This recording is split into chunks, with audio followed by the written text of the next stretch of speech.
और एक बात हम कह देना चाहते हैं कि जब से काम करने का मौका बिहार के लोगों ने हम लोगों को दिया है नवंबर 2005 से, और तब से जो भी काम किया है, क्या हाल था उसके पहले, सड़कों की कहाँ क्या स्थिति थी, और उसके बाद हम लोगों ने तो एक एक चीज़ पर काम करना शुरू किया।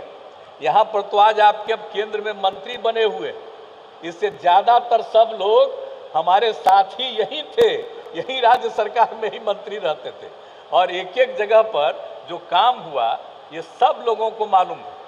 और किस तरह से हम लोगों ने सड़कों के बारे में भी जो काम किया, और आप जानते हैं कि कुल मिलाकर के जितना काम हम लोगों ने पूरे तौर पर करवाया है, तो कितने जगहों पर हम लोगों ने पूरा का पूरा काम करवा दिया है। तो ये सब चीज़ के लिए तो बड़ी खुशी की बात है। और आप जानते हैं कि पूरे तरह से, यानी आप समझ लीजिए कि हम लोग तो जब सरकार बनी तो जो केंद्र सरकार की सड़कें थी, तो उसी समय हम लोगों ने सोचना शुरू किया कि थोड़ा इसको ठीक करा दें। उस समय के केंद्र सरकार से बात की है, लेकिन जो कुछ भी हुआ हम लोग अपनी तरफ से इन सब चीज़ों को काम करना शुरू किया। और उस समय जो पथ निर्माण विभाग था उसके प्रधान सचिव कौन थे? RK सिंह थे। अब वो रिटायर होने के बाद अब केंद्र में मंत्री हैं। ये जान लीजिए, जरा पूछ लीजिएगा कि किस तरह से उसी समय तय हुआ कि केंद्र की जो सड़कें हैं उन सबको ठीक करने के लिए हम लोग राज्य सरकार की तरफ से कर देंगे। तो उसी समय 970 करोड़ रुपया हम लोगों ने खर्च कर दिया। लेकिन उसके बाद जब उस समय की सरकार थी उसने मना कर दिया कि हम नहीं देते। अब बात की तो बात ही अब खत्म हो गई।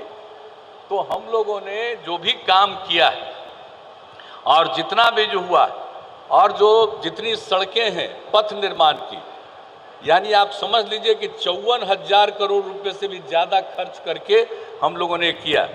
और पहले लक्ष्य रखा जब हम लोगों की सरकार बनी तो कहा कि राजधानी पटना जो सबसे दूरस्थ इलाका है उससे चल करके पटना पहुंचने में 6 घंटे का समय लगना चाहिए। आज से कुछ साल पहले जब उस काम को पूरा कर दिया तब तो हम लोगों ने तय किया कि अब वो और उससे कम देर में पहुंचना चाहिए, 5 घंटे में पहुंचना चाहिए। अब उसके लिए आगे काम चल रहा है और राज्य सरकार की तरफ से भी काम, और आपने केंद्र की तरफ से जो कर दिया, अब ये इतना काम होगा, लोगों को कितनी सहूलियत होगी और कितना अच्छा होगा। और पहले कितने कम वाहन चलते थे, अब देख रहे हैं कि कितना ज़्यादा वाहन चलता है, अब किस तरह की स्थिति हो गई है। तो इतना ज़्यादा जो काम बढ़ता चला जा रहा है ये अब सब लोगों को मालूम है।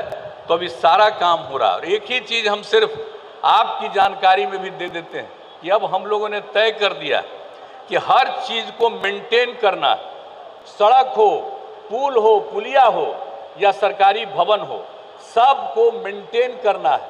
और इसके लिए जो तीनों डिपार्टमेंट है वो तीनों डिपार्टमेंट को अधिकृत कर दिया गया है कि आप ही इसको मेंटेन करिएगा।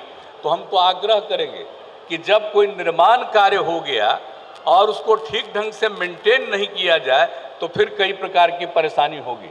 हम लोग तो राज्य सरकार की तरफ से ये कर चुके हैं, ये पथ निर्माण है, ग्रामीण कार्य है, ये सब लोगों को कह दिया है कि डिपार्टमेंट का ही काम है कि जब बन गया सड़क और उसके बाद उसको कंटिन्यूअस देखते रहिए, पुल और पुलिया को देखते रहिए और एक एक चीज ठीक ढंग से रहे। और उसके लिए राज्य सरकार की तरफ से उस डिपार्टमेंट के माध्यम से ही, अरे भाई टेंडर होता है, ठेकेदार तो काम करता रहता है बहुत सारा, लेकिन हमने कहा मेंटेनेंस का काम बिल्कुल सरकार के डिपार्टमेंट को ही, इसके लिए चाहे जितने अधिकारियों को बहाल करनी हो, जितने इंजीनियर्स को बहाल करना हो वो करे और कंटिन्यूअस इस काम को मेंटेनेंस करता रहे। ये हम लोगों ने राज्य सरकार में अब नीति बना दी है। ये भी आपके नोटिस में ला देना चाहते हैं कि जितना भी संभव होता है हम लोग राज्य सरकार की तरफ से करने की कोशिश करते हैं।